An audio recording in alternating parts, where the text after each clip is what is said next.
keselamatan nyawa seorang. Ya, apalagi ini semuanya berdasarkan apa tuh? Nanti semuanya ini adalah biqauli ahlil khubzah. Biqauli ahlil khubrah itu artinya berdasarkan diagnosa dari ahlinya, dokter misalnya. Nah, ini berdasarkan dari penelitian diagnosa dokter yang tidak memperbolehkan untuk puasa karena mungkin sakitnya ini parah dan memang nggak bisa diharapkan kesembuhannya. Nah, ini termasuk nanti apa? Idza aftaro, manakala keduanya nih, kedua kelompok orang tadi, yang pertama orang yang udah tua renta, yang kedua orang yang sakit yang memang sakitnya udah lama dan tidak diharapkan, ya artinya udah nggak bisa sembuh lagi dah. Nah, ini ketika dia tidak berpuasa tuh, ya kata pengarang kitab, ya fi sahri Ramadan, di dalam bulan suci Ramadan ibadah tetap ada, tetapi memang nanti teknisnya diatur. Ya, termasuk kita juga di dalam masalah sholat, ya ada yang namanya rukhsah, ya ada yang namanya rukhsah. Enggak semuanya ini kita laksanakan dengan tamam. Suatu saat kita dalam pelayaran ada yang namanya rukhsah untuk mengqashar, menjamak, termasuk juga dalam keadaan posisi kita puasa dalam musafir. Ini agama itu memberikan kemudahan buat kita. Nah, ini termasuk orang yang kedua ini, dia harus memberikan apa? Ya, muddu ta'amin, memberikan mud atau fidyah, makanan pokok. Likulli yaumin, itu setiap hari. Ya, karena 30 hari otomatis dia nggak puasa tuh. Orang Joko yang memang dia nggak ada kekuatan buat puasa karena faktor usia atau yang memang sakit, maka sebulan dia nggak puasa. Tapi memang konsekuensinya harus memberikan, ya satu hari itu satu mud, namanya mud takhir namanya. Ya. Likul yaumin, setiap hari, wala qada'a alaihi, dan dia tidak ada kewajiban untuk mengqadha puasanya. Jadi kalau orang udah tua renta, yang nggak bisa dipaksakan puasa, tapi dia harus membayar fidyah atau mud, itu seukuran 1 liter kurang seperempat, ya 0,78 gitu ya. Nah, gram ini kalau kita karena ukuran gantang tuh 1 liter kurang seperempat, ya. Biasanya untuk menggenapkan biar gampang tuh, kalau kami mengajarkan ke Kang Mas untuk sekalian sedekahin, lebihin, itu dah 1 liter, ya, untuk memberikan tambahan. Nah, itu 1 mud itu, ya, ukuran 1 liter. Itu setiap hari, ya, setiap hari. Tetapi ini memang kita tidak boleh, ya, bagi orang yang memang dia udah tua renta, diberikan mudnya, fidyahnya itu disegerakan. Puasanya belum sampai sore, tapi dia udah ngeluarin duluan, ya nggak boleh. Ya, itu paling enggak dia malam. Dia rapi puasa maghrib, malam dirapiin. Boleh setiap hari, atau juga nanti ada yang namanya ajilan, ditangguhkan dulu. Kapan? Ntar direkap di akhir. Nah, ini boleh. Ya.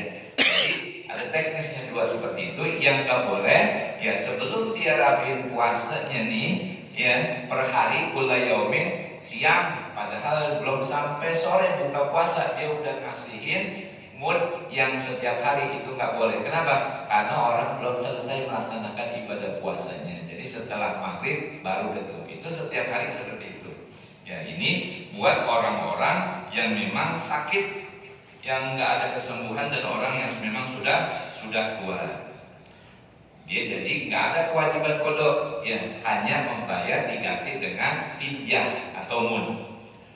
Kemudian wajibu 'alal haidi, dan wajib bagi orang yang haid, wa nufasai, dan juga orang yang nifas, al iftaru, apa? Dia itu tidak berpuasa. Orang yang haid, orang nifas dihukumi haram.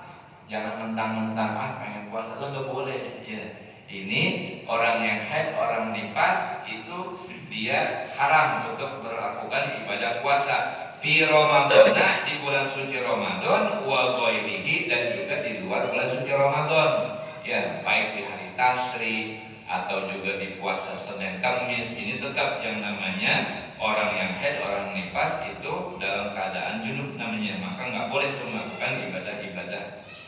Wa yajuzu, dan juga boleh al-iftaru untuk tidak puasa fi Ramadan, di bulan suci Ramadan, lil musafiri, bagi orang yang bepergian. Musafir nih, ya, kita pergi ke Surabaya, ya, itu boleh untuk apa? Untuk berbuka, ya, untuk berbuka, bukannya tidak berpuasa tapi al-iftar. Berangkatnya bagaimana? Ini malam dia itu tetap nyahur dulu. Jangan mau ke Surabaya udah niat pagi, udah mindo, udah sarapan, tetap nyahur, tetap jadi harus puasa dulu. Ya, sama termasuk al-fasodun, al-ummal iski, orang pekerja berat begitu juga, dia tetap melakukan niat dulu, nyahur dulu. Ntar ketika memang udah siangnya dia nggak kuat, baru itu namanya ada rukhsah. Bukan berarti orang ada rukhsah itu kemudian dari malam emang kagak niat puasa, ini kekeliruan. Ya, jadi tetap dari malam itu tetap melakukan niat, dan juga ya untuk melakukan ibadah puasa, katakanlah di pagi masih berpuasa tuh.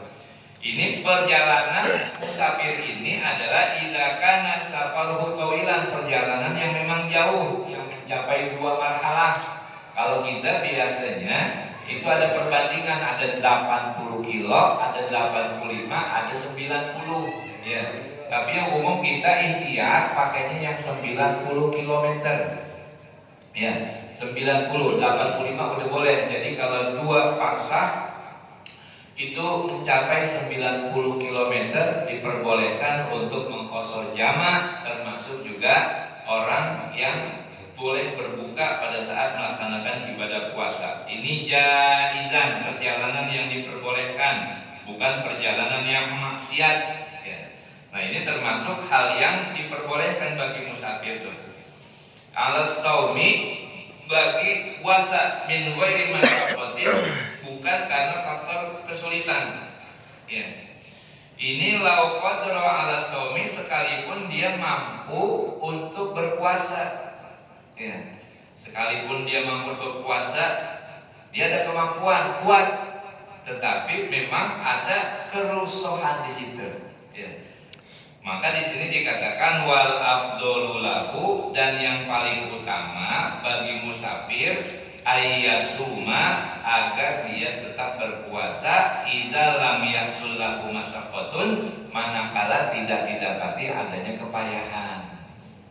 Ya, jadi tetap ada nilai rukhsah. Kita mau ke Surabaya malam niat ya puasa Ramadan tuh, kemudian pagi masih puasa. Di pertengahan ya, meskipun dia kuat, itu sekalipun dia mau ambil rukhsahnya silahkan. Ya, khairul lakum, berpuasa itu ya lebih baik bagi kamu meskipun dalam musafir. Wal murdi'in, dan juga orang yang menyusui, dia boleh tuh ya enggak puasa ya. Kenapa? Idza khafata, apabila keduanya ya, orang yang hamil dan orang yang menyusui, khafata karena takut, khawatir, minas saumi, daripada puasanya, khawatir kenapa? Ala anfusihima, khawatir terhadap kedua dirinya tuh, atau juga awala auladihima, atau juga kepada anak-anaknya yang dikandung atau yang masih bayi, itu diperbolehkan ya, diperbolehkan. Laikuluhum kullihim, dan wajib untuk mengqadha ya bagi mereka itu semuanya, kullihim tuh dari kelompok yang pertama siapa? Orang hamil, kemudian orang yang menyusui ya, termasuk orang-orang yang memang musafir tuh. Alal fauri, maka wajib untuk mengqadha puasa di bulan suci Ramadan itu alal fauri, segera mungkin. Jadi ketika awal Syawal tuh ditekankan tuh ya, tanggal 2 Syawal, nah itu harus apa? Diupayakan untuk segera mengqadha ya. Kenapa? Karena dia meninggalkan puasa Ramadan tanpa adanya uzur. Nah, berbeda halnya ya Fa in fata bi uzrin, kalau seandainya dia luput, ya artinya luput itu tidak melaksanakan ibadah di bulan suci Ramadan puasanya, bi uzrin karena ada uzur, sakit, ya atau juga safar atau faktor lain yang diperbolehkan dalam syariat, wajib qadauha, maka wajib untuk mengqada puasa Ramadan alat tarohi, boleh dientar-entarin, artinya nggak segera, ya. Itu termasuk juga di dalam masalah sholat begitu. Itu nih ninggalin sholat, ya sengaja lantaran apa, malas misalnya gitu, kan dosa tuh. Nah itu mengqadanya segera, nggak boleh ditunda-tunda. Ya berbeda halnya kalau misalnya kita meninggalkan sholat karena lupa, ya karena lupa atau juga karena mungkin kesiangan. Nah ini bisa namanya tarohi yang gak segera, tetapi disebutkan wal afdolu, tetapi yang paling afdol apa? At-ta'jilu, untuk mensegerakan.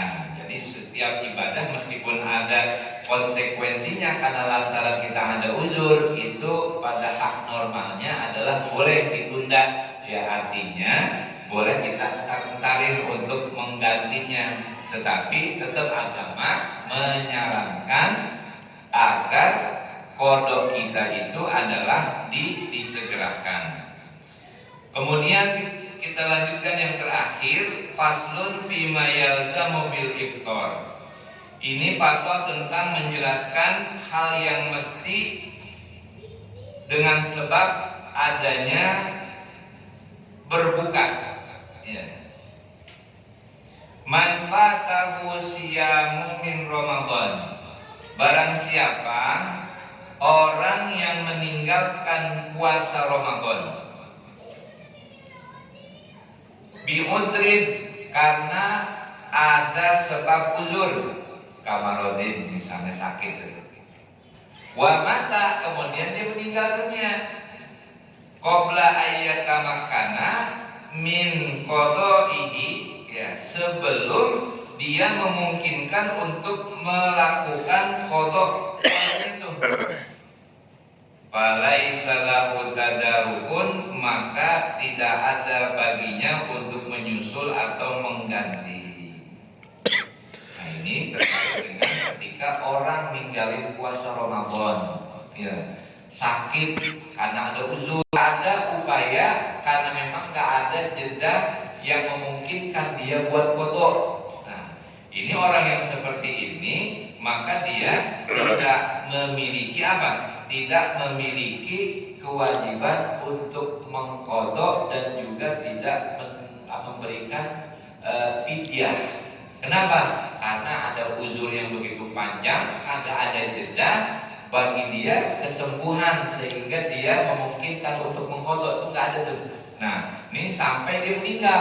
Nah, orang yang seperti ini, maka dia nggak ada kewajiban untuk mengqada dan juga tidak berkewajiban untuk memberikan fidyah. Tetapi kita sebagai fidyahnya, biar lebih mantap orang meninggal dalam kondisi apapun gitu ya, itu tetap kita buatin fidyahnya. Ya, fidyahnya fidyah apa? Fidyah puasa. Ya, fidyah puasa tuh. Nah, kemudian yang berikutnya, fa'in mata, maka jika seseorang itu meninggal, ya dalam kondisi setelah dia meninggalkan puasa Ramadan, ya ba'da tamakkuni minal qada'i, di mana dia setelah adanya memungkinkan untuk melaksanakan qada, ya ada waktu, ada kesembuhan dia nih, misalnya sebulan udah sehat gitu ya, tetapi dia belum melakukan qada. Nah orang yang seperti ini, ya adanya kewajiban tuh. Apa? Ada dua alternatif. Imma ayyasuma anhu waliyuhu, boleh nanti digantiin puasanya oleh walinya. Kalau yang meninggal orang tua nanti dikodoin sama anak-anaknya atau istrinya. Nah ini yang pertama tuh. Wa imma yang kedua ayyut ima anhu muddan likulli yaumin, atau juga yang kedua caranya dengan memberikan mud setiap hari. Jadi biasanya kalau orang tua meninggal, ini anak tuh harus peka. Orang tuanya sakit dari kapan? Kapan dia nggak puasa? Itu biar paham tuh. Kadang-kadang nanti puasa Ramadan dihitung berapa, 30 hari tandain. Kalau memang sakitnya kita rasa udah termasuk sakit yang parah begitu, ya. Nah ini jadi kita harus paham.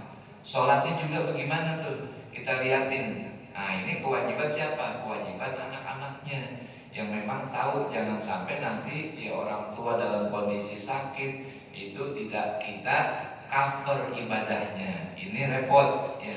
Kasihan nanti. Kenapa? Ini merupakan kewajiban syar'i yang memang harus dilaksanakan.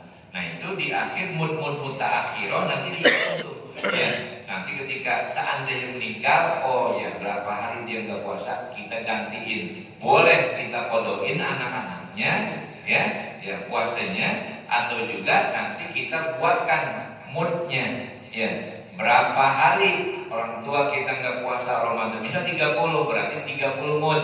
Nah nanti kita distribusiin tuh, ya. Buat siapa? Buat fakir miskin.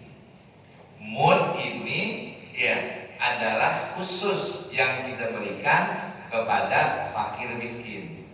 Itu seperti itu. Kemudian kita lanjutkan, waman lazimahu qada'u syai'in. Barang siapa yang memiliki atau mengharuskan untuk mengqadha puasa, wa akharahu, kemudian dia mengakhirkan, dia meninggalkan puasa Ramadan, kemudian wajib dia itu untuk membayar qadanya. Sampai dia mengakhirkan tuh qadanya bi ghairi uzrin, tanpa adanya uzur, ada waktu luas, ya, tapi dia kagak kerjain qadanya hatta ja'a Ramadanul akhir, sampai ketemu Ramadan berikutnya. Ya, misalnya sakit nih dia, ya, sakit 3 hari kagak puasa Ramadan. Setelah Syawal kan ada kemungkinan dia buat bayar qada tuh. Syawal, kemudian Rabiul Awal, terus ya sampai Ramadan berikutnya dia ini belum bayar qada Ramadan. Padahal ada kesempatan tuh. Nah, maka di sini wajib alaihi fidyatut takhiri, maka wajib tuh bagi orang tadi untuk memberikan fidyah takhir.